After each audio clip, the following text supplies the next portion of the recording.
lake highway remained open. And soon more than trucks would reach the city, for the Russians were now laying a track across the ice.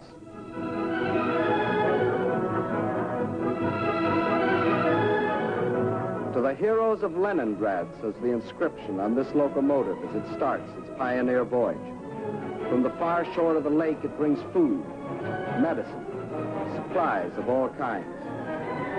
Across the lake and into Leningrad, this train is but the first of many. Trains that not only brought in supplies, but that could take out the wounded, the sick women, the half-frozen children.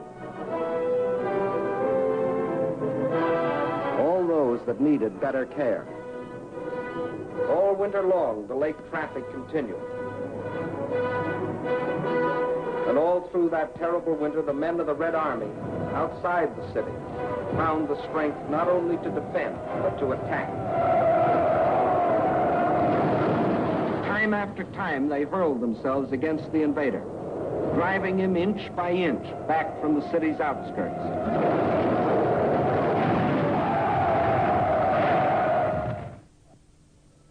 And then spring came. Spring.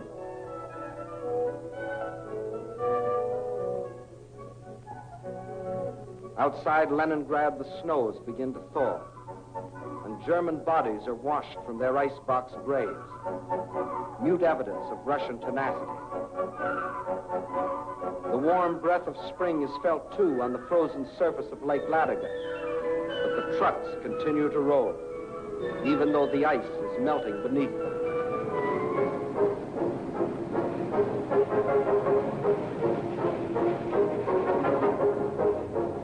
Spring, as it invariably does, comes to the city, too.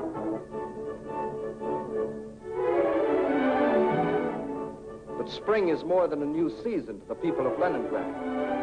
It's a new life. The city begins to breathe again. For the first time in months, the trolleys ran.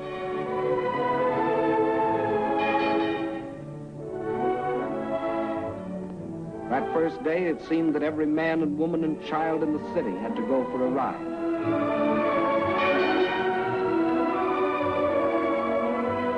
This was life again.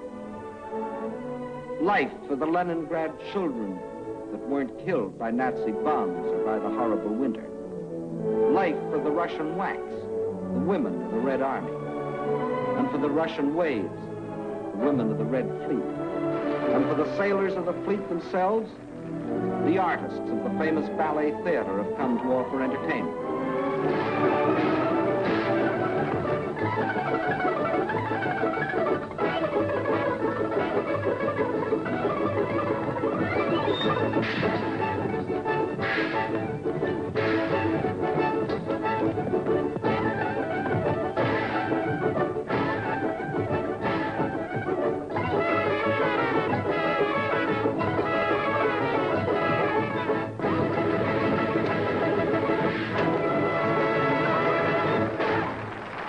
Spring is here. Summer is coming. And Leningrad is still free. Although some Germans did finally succeed in getting into the city. But under different circumstances than they had anticipated.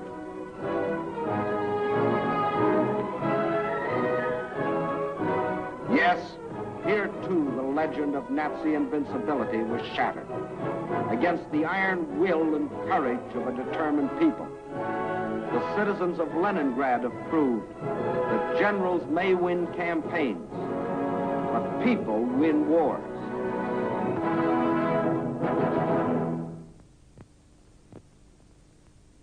By summer of 1942, new posters were appearing in the streets of Moscow. Posters that greeted and welcomed their allies. Allies whose help was already arriving in Russian ports. Allies whose friendliness had sent drugs and food and warm clothing to help sustain them in their darkest hour. But in spite of all this, the staff of the Red Army knew that they still faced the most powerful enemy in history, and that that enemy would attack again. But when this attack came, the whole German strength was to be concentrated on one objective: the Caucasus and oil. The Caucasus Mountains represent one of the toughest military obstacles in the world. Towering peaks rising to heights of as much as 18,000 feet, with only one practical highway traversing them. And Baku, the biggest oil field, is on the other side. To reach Baku, the only feasible military route was along the coast to the Caspian Sea. But the map shows what a dangerously extended supply line this would entail. To make the operation a success for the Germans, the first necessity was control of the northern hub of the rail lines of the area and a new base of operations. That hub was a Volga River port we have come to know well, Stalingrad, named for Russia's present leader. The pride of this generation of Russians, for it was their city, built in their time. With the capture of Stalingrad, the Nazis would have a base from which to launch a flanking attack on Moscow. With one master stroke, the Russian armies to the south would be cut off from help. And in the north, Russian factories, Russian farms, and Russian armies would be practically cut off from Caucasus oil, and also from American and British supplies, which were shipped to Russia through Iran and Iraq. German control of the entrance to the Volga and its two main ports, Astrakhan and Stalingrad, would be a crippling blow for Russia. For the Volga is the vital artery through which flowed the lifeblood of supplies. Early in May, the German offensive began along a front extending from Kursk to the Crimea. Within 2 weeks, the Nazi steamroller had overrun the Kerch Peninsula, although 2 months more were to elapse before embattled Sevastopol finally fell, giving the Nazis complete control of the Crimea and the southern route to the Caucasian oil fields. Next, they started to drive further north and drove through to the Don River in the area of Voronezh, then spread south and east until they occupied the whole area from the Don River south Rostov. This left them in perfect position to strike against Stalingrad. Further and further south, the drive plunged on, and by the end of August, they had captured the oil fields at Maykoff, needless to say, first demolished by the Russians, and reached the northern Caucasus. Yes, the Germans were only a few miles from their goal, the oil fields at Baku, but two barriers still stood between them: Russian mountains and Russian determination. The people of the Caucasus joined with the army to form an unshatterable wall against the full onslaught of the attack.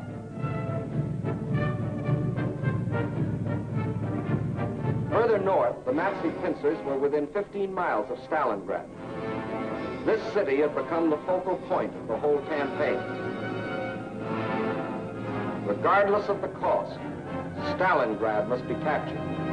Those were the German orders. Fire! Fire! German guns, German bombs shattered the city into pieces.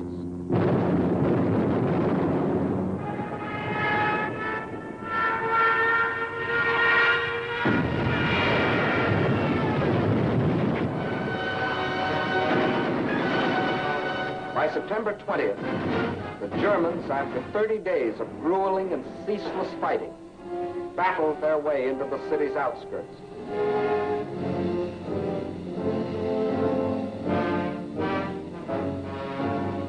By the end of the month, their drive had carried them through the whole northwest section of the city and into occupation of part of the center, including the railroad station.